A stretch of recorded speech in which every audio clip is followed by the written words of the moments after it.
What's up, guys? Welcome back to yet another installment in my AAR series where we've been doing after-action reviews of tactical gameplay from our favorite top-down tactical strategy games like Door Kickers and No Plan B, as well as our favorite tactical shooters like ARMA, Zero Hour, Ground Branch, and our platoon-wide shooters like Squad, Postscriptum, Hell Let Loose. Today we're looking at ARMA 3, courtesy of my buddy Lord Trollington, who in today's video is named Kale in this ARMA 3 clip.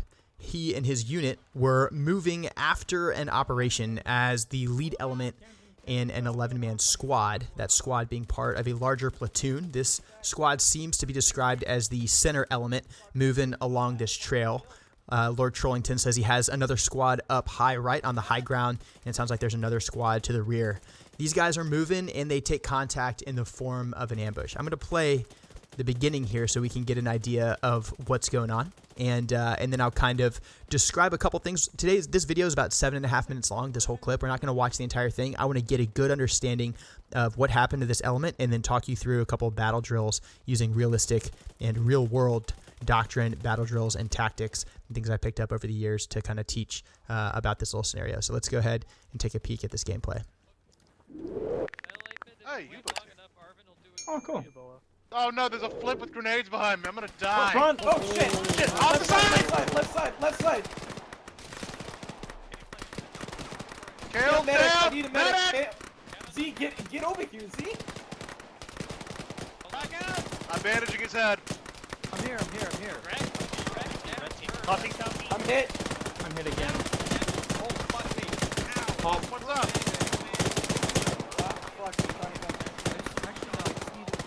Are we getting shot from below as well? Yes, Yeah. yes. Use this rock. Use this rock.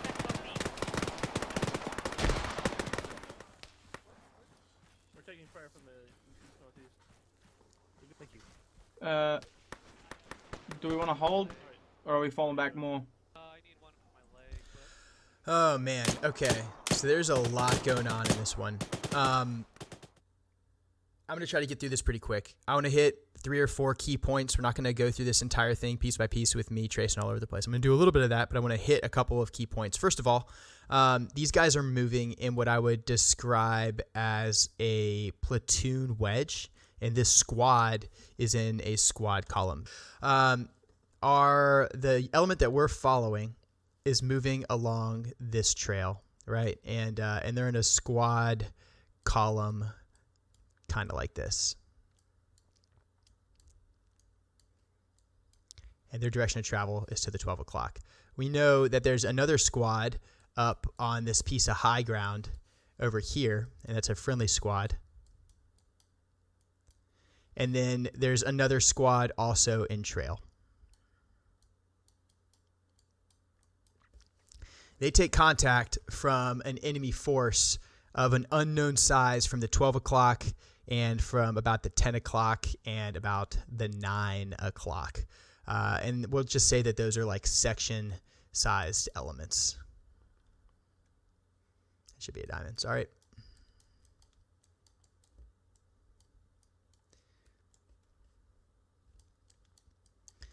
And it's a combination of heavy machine gun fire, medium machine gun fire, etc. As Lord Trollington's element is moving to the 12 o'clock, they take fire from here and here. They rapidly react to contact by returning fire and trying to get down. What they're experiencing is what we would call a near ambush, which is an ambush that occurs within hand grenade range, frequently defined as roughly 30 yards. And if you face a near ambush, you're probably going to die. But if you manage to survive the initial onslaught, a battle drill is triggered called React to Near Ambush. And before we go into the details of what that battle drill is, first you need to understand what a battle drill is. You've heard me refer to Battle Drill 6 before, which is enter and clear a room. A battle drill is defined as a collective action violently executed without the application of a deliberate planning process, which is just a fancy way of saying it is a action or a drill executed by all parties that are on the battlefield at the same time without anyone needing to talk about it because it's been rehearsed and trained and well planned prior to. Examples of battle drills are Battle Drill 6, enter and clear a room, Battle Drill 1 Alpha, squad attack, Battle Drill 1 react to contact, and of course the one that we're looking at right now, which is react to a near ambush. Let's talk about what react to a near ambush would look like. So if we are walking along a trail, and we take contact from enemy machine guns and enemy rifles and enemy rockets. We find ourselves in a near ambush. And as we move and we become engaged in this near ambush, remember that's defined as an ambush occurring within hand grenade range, which is typically 30 yards. We need to get out of the kill zone right away. That kill zone, you can expect right there. The battle drill says that if you become decisively engaged in an enemy ambush within hand grenade range, that you're going to turn and face that ambush, and you're going to throw your hand grenades. You are going to gain fire superiority, and you are going to assault through this ambush. The odds are stacked against you. The only way to live through a situation like this is to show massive, overwhelming firepower rapidly, massive violence of action, and throw everything you've got at the enemy that is within that critical 30 yards. The reason we choose to turn towards that ambush and assault it is because breaking contact inside hand grenade range when you're in the enemy's prepared kill zone will get you killed nearly 100% of the time. Now, in the video that we're looking at, when he first starts taking contact, we can take a guess that the enemy's kind of located right in here, which is probably about, I don't know, it's probably 30 to 40 yards from our shooter. So we can say that this guy, certainly us, probably the guy over here on our right, find ourselves in a near ambush from the 12 o'clock. And it's the responsibility of those people to understand that they're in a near ambush and then just defeat that ambush rapidly. Moreover, a combat leader needs to take charge and make a decision right away. And what we saw here is after we took contact, how long did it take for someone to make a call? Let's watch. So they just took contact 34 seconds in. Behind me. I'm gonna die. Front. Oh shit. Off the side. Left side, 35, 36 seconds. So front and left we've heard. Help Medic, I down. need a medic. Z, get over here, Z. We're asking for medics. We'll talk about that in a second as well. 47 bandaging seconds have elapsed. I'm here. We're bandaging people now. I'm hit. I'm hit again. Throwing Smoke frag. Run out. everywhere. Run out. Frag out. Throwing frags. I heard frags. That's good. 1 minute has elapsed. 30 seconds of gunfighting so far. Multiple casualties. Okay. Another frag went out. That's good.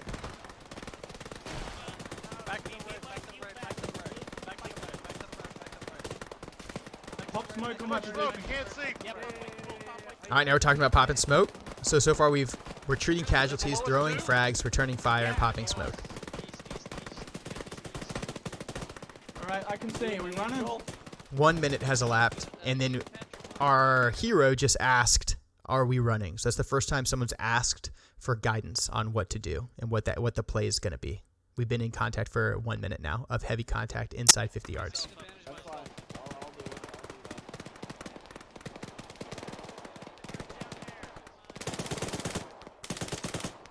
Our hero returns fire for the first time. And of note, these are Brits, I think, or Canadians. I'm not sure which, but one of the other. He's got the L86 Alpha, and he's got the light machine gun variant. So he is his squad automatic weapon, one of the high casualty producing weapons, one of the high rate of fire weapons, one of the lot of bullet machine guns his squad has. And now it's been 1 minute and change, and we're getting this machine gun in the fight. Hey, 8-bit. I guess we're falling back. Yeah. All right, and we're finally asking the question again. I guess we're falling back. So we've now made the decision to fall back. It's been almost 90 seconds since the fighting started, and 90 seconds later we're saying fall back. So there's nothing wrong with this. I think it's just a good illustration of how chaotic the situation could be. I've never had to react to an ambush, thank God, like this in real life, but you can imagine how chaotic and how difficult it would be. And amidst that chaos, people will fall back to their lowest level of training, which is kind of why we're talking about the battle drill. When things get very scary, when things get really dangerous, when there's plenty of chaos and confusion, all those involved are going to go back to whatever their most basic level of training is. And battle drills are your most basic level of training. React to near ambush is your basic level of training.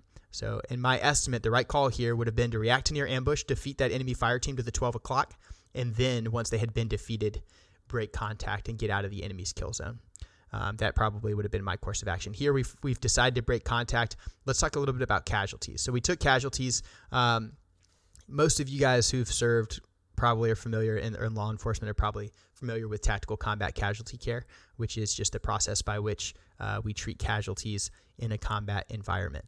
The first step in tactical combat casualty care is to perform self-aid. So particularly when you're in close combat in a direct fire gunfight with enemy, you do not want to put your rifle down to treat your buddies even if they're hurt. If your buddies are hurt or if you're hurt, your first priority should be trying to win the fight.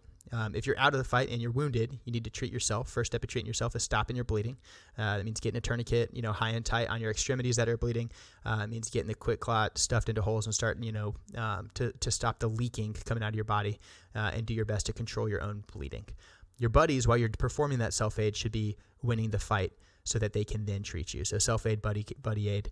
And then we'll start, from there looking at ways to get you evacuated off of the battlefield and performing care under fire. I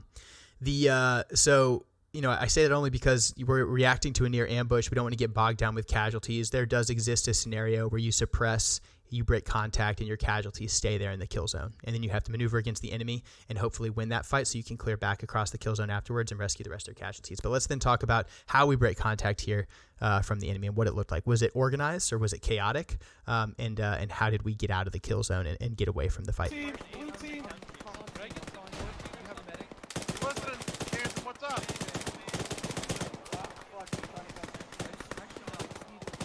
Are we getting shot from below as well? Yes, Yeah. yes. Use this rock. Use this rock.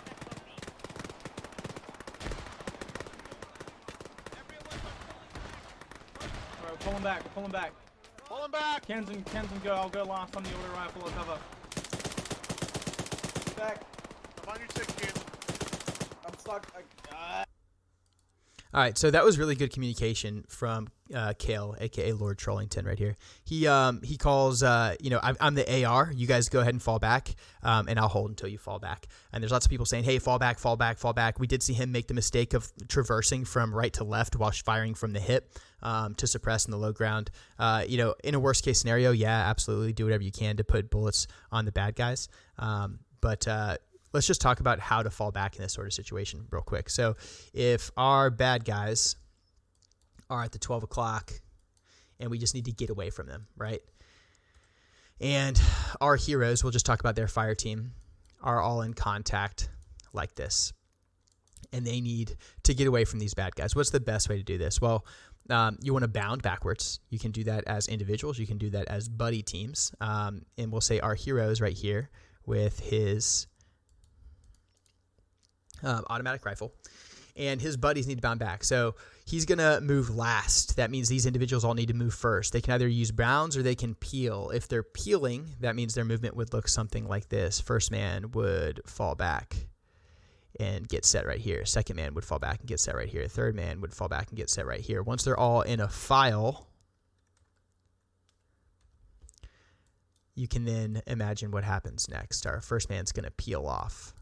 Two man's going to fire. Once he's ready to move, two man's going to peel off. Three man's going to fire.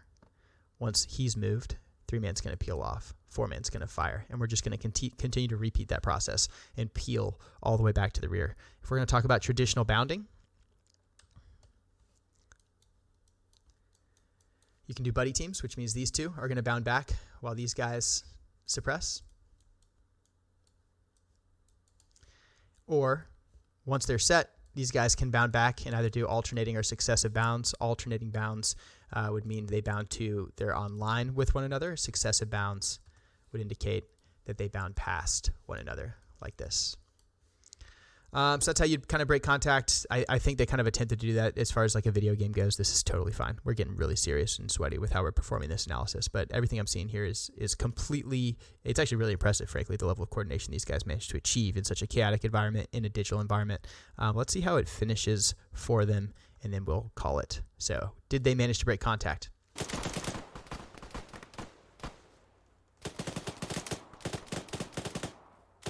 Contact up the hill, contact down the hill. I don't see anyone else from command. Well, Nixon was just behind us. I don't know what happened to him. We've got people down the hill from us as well. Just keep going. Well, I'm just watching south and east. Someone just ate a bullet. Northeast, guys. Can you hit me? Still in contact. We're not bounding anymore. We kind of become disorganized. You want to continue to bound until you're no longer taking any sort of effective fire, and at that point, you can move from bounding back into traveling and get away. Do we want to hold, or are we falling back more? Oh, look at all those casualties up there.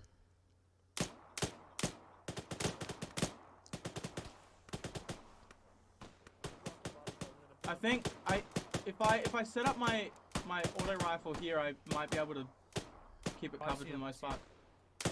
Reloading. All right, so the last thing I'd say is we had a whole platoon walking down this road. Humans are lazy, and they will always choose the line of natural drift. You see a slope here, you see a slope here. This trail runs along what we would call like a bench or a cutout on that slope. It's the easiest place to walk. Humans are naturally going to walk there. Most animals will choose to do the same thing. If you're going to set up an ambush, you do it along those lines of natural drift because you assess that that's where you think your enemy is going to move through. In this case, the enemy chose exactly that location, and it paid off because that's where we walked. So I guess the other lesson here is don't walk on trails, don't walk along lines of natural drift, and make sure you do route planning that'll help you avoid those dangerous areas. All in all, this was a really cool clip. I'd love to hear about the rest of the op actually, but this looked badass. Hopefully you learned something and you were entertained from this video. It wasn't too sweaty. But I am Controlled Pairs. I play the most immersive tactical shooters and combat sims in the world. This was ARMA 3, courtesy of Lord Trollington. Appreciate you guys. If you want me to look at your clips, you can drop them on Reddit. The subreddit is linked below. And I'll see you in the next one.